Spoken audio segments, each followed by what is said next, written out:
শীতের শুরুতেই বানিয়ে ফেললাম কড়াইশুঁটির কচুরি। না আটা কিংবা ময়দা দিয়ে নয়, সুজি দিয়ে বানিয়ে ফেললাম।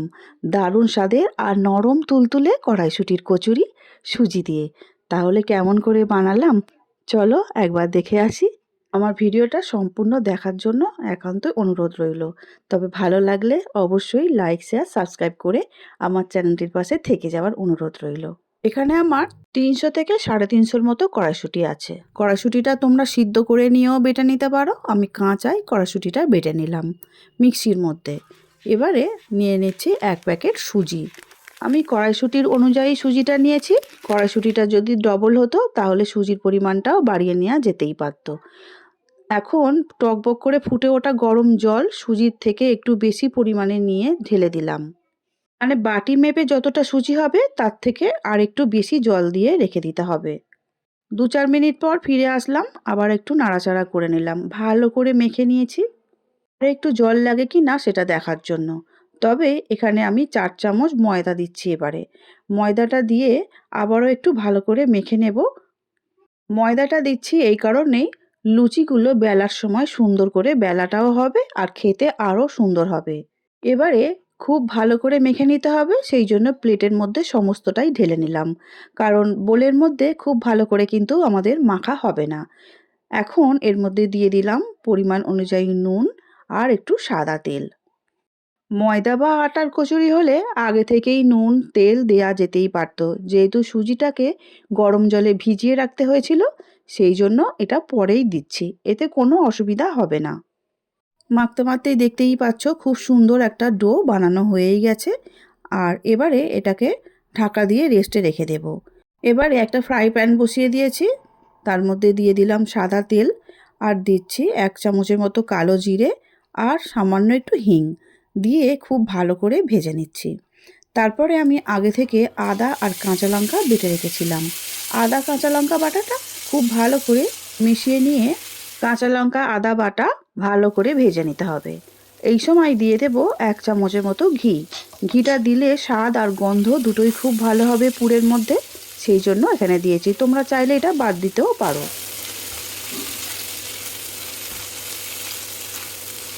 আদা আর কাঁচা লঙ্কা সুন্দর করে ভাজা হয়ে গেছে। এবারে কড়াইশুঁটি যে পেস্ট করে রেখেছিলাম সেটা সম্পূর্ণই তেলের মধ্যে দিয়ে দিচ্ছি। দিয়ে খুব তাড়াতাড়ি এই কাজটা করতে হবে, খুব ভালো করে মিশিয়ে নিতে হবে। আদা কাঁচা লঙ্কা হিং যা যা দিয়েছি সব কিছুর সঙ্গে খুব ভালো করে মিশিয়ে নিতে হবে আর একটু কষেও নিতে হবে।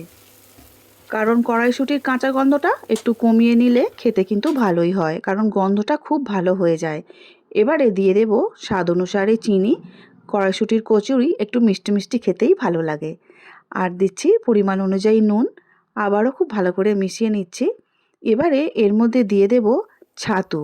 কারণ আমি মিক্সিতে বেটেছি, জল জল ভাবটা ভালো মতনই আছে, সেই জন্য আমি এই ছোট চামচের 4 চামচ ছাতু দিয়েছি। আর চায় চামচের হলে তাহলে এটা 2 চামচ হবে। ভালো করে মিশিয়ে নিচ্ছি আর খুব সুন্দর করে কিন্তু একটা পুরের ডো তৈরি হয়ে যাবে। দেখো নাড়তে নাড়তেই সুন্দর করে একটা ডো অনায়াসেই তৈরি হয়ে গেল। এদিকে যে সুজির ডোটা বানানো ছিল সেই প্লেটের মধ্যেই এই কড়াইশুঁটির ডোটা আমি একসঙ্গে তুলে নেব আর লুচির মতো করে লেচিগুলো বানাতে থাকবো। যেহেতু কচুরি বানাবো, লুচির থেকে সাইজে একটু বড় বড় করেই লেচিটা নিয়ে নিচ্ছি। তোমরা অবশ্যই তোমাদের পছন্দ মতো লেচি কেটে নিয়ে পুর ভরে নিতে পারো।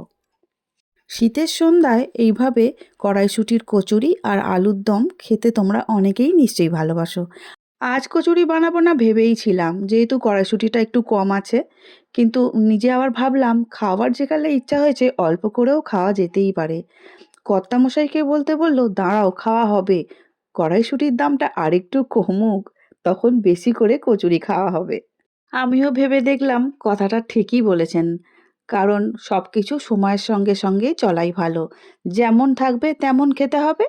সব কিছুই যে পেট ভরে খেতে হবে এমনটা কোনো মানে হয় না। জলখাবারের মতো 2-3 পিস করে অনায়াসেই খাওয়া যেতে পারে। আর এখানে আমার একটু বড় সাইজের বানানোর সত্ত্বেও 12 পিস কচুরি কিন্তু হয়েছে। যাক, তোমাদের সঙ্গে গল্প করতে করতে সমস্ত কচুরিগুলো পুর সুন্দর করে ভরা হয়ে গেছে। এবারে চলো দেখি বেলে নিই। প্রথমেই নতুন গৃহিণীদের জন্য বলছি, কচুরির লেচি হাতের মধ্যে নিয়ে আঙুল দিয়ে খুব ভালো করে আলতো আলতো করে চেপে একটু ফ্ল্যাট করে নেবে। তাহলে দেখবে বেলার সময় কোনো জায়গায় ফুটো হয়ে যাওয়া বা লিক হয়ে যাওয়া, কড়াইশুঁটির পেস্ট বেরিয়ে যাওয়া এগুলো হবে না। কিন্তু প্রথমেই ধ্যান দিতে হবে কড়াইশুঁটির কচুরিটা যখন মিক্সিতে বাটবে না, খুব স্মুথ করে কিন্তু বেটে নিতে হবে। তাহলে দেখবে আমার মতো প্লেনভাবে সুন্দর সুন্দর গোল গোল কচুরি বেলা হবে, আর একটাও কিন্তু ফেটে যাওয়ার কোনো চান্স থাকবে না। দেখতেই পাচ্ছ আমি কিন্তু খুব পাতলাও করিনি আর মোটাও করিনি, মিডিয়াম রেখে সমস্তগুলোই বেলে নিলাম। এবারে কড়া বসিয়ে দিয়েছি, কড়ার মধ্যে বেশ খানিকটা সাদা তেল দিয়ে দিয়েছি। তেলটা প্রথমে খুব বেশি গরম করে নিয়েছিলাম, তারপর গ্যাসের জোরটা মিডিয়াম করে দিয়ে প্রথম কচুরিটা তেলের মধ্যে দিয়ে দিয়েছি। আর অবিশ্বাস্যভাবে প্রথম কচুরিটাই যে এত সুন্দর করে ফুলে উঠবে আমি নিজের চোখেই বিশ্বাস করতে পারছিলাম না। কত সুন্দরভাবে ফুলেছে দেখতেই পাচ্ছ। একটা প্লেটের মধ্যে তুলে নিলাম। দ্বিতীয়বারেরটাও আবারও তেলের মধ্যে একইভাবে দিয়ে দিয়েছি। আর যেহেতু কচুরি রেসিপি, কচুরিটা একটু বেশি করে সুন্দর করে ভাজা না দেখালে কি করে হবে বলো? হ্যাঁ হ্যাঁ, আমি এই জন্যই বলছি, কচুরি তেলের মধ্যে দেওয়ার সঙ্গে সঙ্গেই এইভাবে যদি ফুলে ওঠে কার না ভালো লাগে বলো তো? তাই আমার দেখতে ভালো লাগছে বলেই আমি অনেকগুলো কচুরি তোমাদের ভেজে দেখাচ্ছি।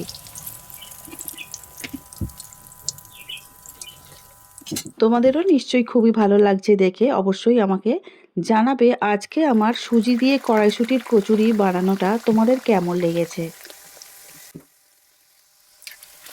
তবে হ্যাঁ বন্ধুরা, তোমরা যদি আটা কিংবা ময়দা দিয়ে এইভাবে কচুরি বানাতে চাও তাহলে অবশ্যই বানাতে পারবে। একই রকমভাবে বানিয়ে নিও, শুধু সুজির জায়গায় তোমাদের আটা কিংবা ময়দা ব্যবহার করতে হবে। যে কোনো নিরামিষ দিনে বা পুজো অকেশানে আমার মতো যদি সুজি দিয়ে কচুরি বানিয়ে খাওয়া হয় তাহলে কিন্তু দারুণ লাগবে। আমি কথা দিচ্ছি, একবার বানাও, দেখবে বারবার বাড়িতে বানানোর জন্য তোমাকে আবদার করবেন। সব থেকে বড় কথা কি বলো তো, কচুরিগুলো দেখতেও যেমন সুন্দর হয়েছে তেমন নরম তুলতুলে হয়েছে, আর হিঙের গন্ধ জাস্ট অসাধারণ হয়েছে। সুজি দিয়ে কড়াইশুঁটির কচুরি তো এমনি এমনিই খাওয়া হয়ে যেতে পারে, কিন্তু যেহেতু রাতের খাওয়ার ব্যাপার হচ্ছিল সেই জন্য আলুর দম বা অন্য কিছু তো একটা লাগবেই। আসলেই না আমরা বাঙালি না, তো সেই জন্য ভাবলাম ডিম আলুর কষা অনেকটাই রয়ে গিয়েছিল, তো সেটা দিয়েই খাওয়া হোক, আর নতুন করে আলুর দমটা আর বানাতে গেলাম না।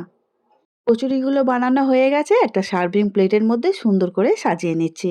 আর সঙ্গে দিয়েছি ডিমের কারি আলু দিয়ে। দেখো তো কেমন লাগলো দেখতে। আবারও বলছি, জানিও কিন্তু কেমন লাগলো। আজকে তাহলে আসছি বন্ধুরা, দেখা হবে অন্য দিন নতুন কোনো রেসিপি নিয়ে। সবাই খুব ভালো থাকবে, সুস্থ থাকবে। আমার ভিডিওটি দেখার জন্য অসংখ্য অসংখ্য ধন্যবাদ।